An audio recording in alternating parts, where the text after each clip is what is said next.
Now behind me here is a place known as Spuggies Bridge. Now I've done many investigations on this bridge at night in the dark, and there was a couple of times where I caught some EVPs, electronic voice phenomena. But first of all, I'll tell you about, there's a little story. There's a little story attached to this bridge, a bit of history. Now in 1987, apparently a police car was racing down this road at high speed. It was on a call, and the police that were in the car weren't expecting what was about to happen. Apparently a man dressed in a long black coat, wearing a black hat and a white scarf, looking very pale, stepped out right in front of that car as they were driving over the bridge at high speed. Now needless to say, they stopped the car immediately. They got out, had a look around to see, you know, they were expecting to see a guy on the road or flung off to one side of the road after they thought they'd just hit him. But they searched everywhere, they searched in the fields here, and they couldn't find anything. So when they got back to the station, they couldn't really do a proper full report saying they'd hit somebody or something, because there wasn't anybody. There wasn't anybody there, you see. Anyway, Mike Halliwell did a video at the next bridge up from here, and he was calling that bridge Spuggies Bridge. But in the story it described that the bridge had a steep hump on it, like a humpback bridge, like this one. See how it's steep? I think they made it a bit less steep. They did some work on it to take the steepness off it, the bit of the bump in the road, to make it a bit less. But I think Mike Halliwell might have been at the wrong bridge, because in the story it said that there was a high point on the bridge, and that's where the guy stepped out just as they were going over the top of the hump of the bridge. So they didn't see him until they were just going over the other side, and it was too late for them to stop, you see.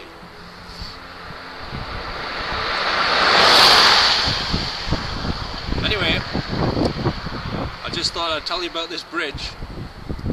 And also, this bridge appeared in the movie Stormy Monday, which starred Sean Bean, Sting, Tommy Lee Jones and Melanie Griffith, made in 1987, which is actually the same year of the alleged ghost sighting on the bridge by the police.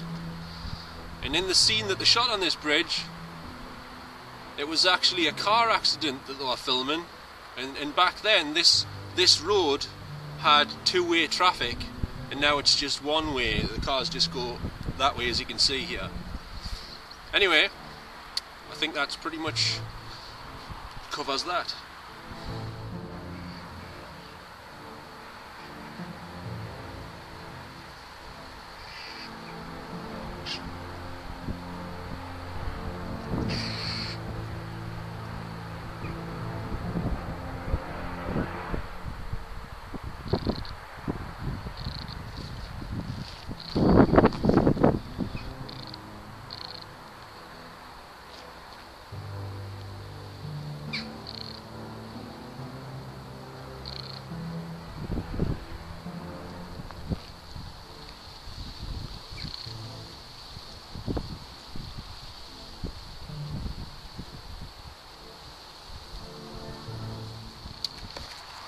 Now I'm here at a location today.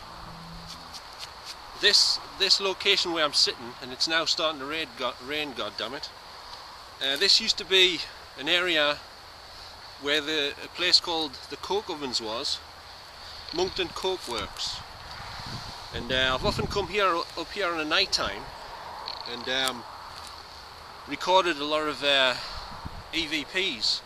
In fact, every time I've come here, I haven't gone away empty-handed. I've always managed to record something that was a bit strange.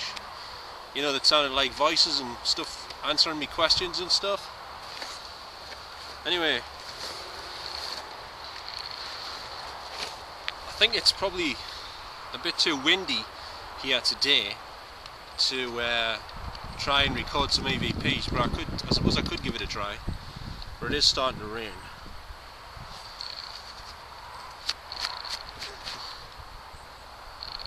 Now all you fans of Ghost Hunters, the TV show with taps, will be familiar with one of these, the KII meter. Now, my question to all of you is, do you think that it is really possible to communicate with spirits using one of these? Or do you not think it's possible? Because there's a guy made a video here on YouTube where he did a test, and he used a walkie-talkie. When he pressed the talk button on the walkie-talkie, apparently he could make the lights light up on this. So let's say, for instance, you wanted to fake some paranormal communication if you were on a TV show like Ghost Hunters. All you would have to do is, you know, like he said, get a walkie-talkie, have it off camera somewhere, press the talk button every time you ask a question, and it would make the lights flash on the KII meter. I'm not saying that that's what taps do, but as you know, they have been accused of fabricating some evidence and stuff. Mainly on the live Halloween show from Fort Delaware. And I did a video about that on here, as you probably know, where I was asking if you thought that I'd faked anything or not. Now I've got a trivia question for you. Can you tell me who the person was that first introduced the KII meter to taps? And if you know the answer, if the person who, you know, encouraged taps to start using the KII meters, you can either send us a video message response, or you can just write a comment under here, or send us a message on the email system on here. Question again: who was the person that introduced taps to the KII meter? Now, I've had my KII meter for absolutely ages. In fact, I've been using mine well since before Ghost Hunters started using this. I first saw this meter on another paranormal show one time, and I was going, and the first thing I thought was, oh my god, that's my meter, that's my KII meter they're using. So just in case there's anyone out there thinking I bought one of these because Ghost Hunters had one and I was influenced, well, that isn't the case. I've had this for ages, and apparently these weren't even designed for paranormal investigating. They were made for detecting, you know, electrical stuff behind walls and ceilings and stuff. And I think taps have also told you about that. I think it was on one of the episodes. Can't remember which one though. But I mean, the amount of times I've used this, and I do use the method where you stick a coin in the slot to hold the button down. Well, the times that I've used it, there has been some times when I've been trying to communicate with any spirits that might be around, and it has started flashing. But I'm not 100% sure whether that was actual communication with the dead, or it was some sort of electrical interference from mobile phones or something. I'm not sure. Because there was a few times when I went out with my paranormal group, and they all had mobile phones in their pocket, and I don't think they switched them off, because they don't like to switch them off. I used to just use the method where you hold your thumb down to keep the button pressed in, but that's very unreliable, because you can take, your pressure can come off and stuff, you know, and then you can get a false reading.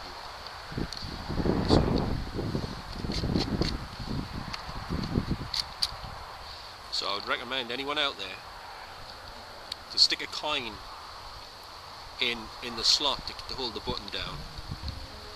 And the rain's getting quite heavy now, so I'm going to have to stop.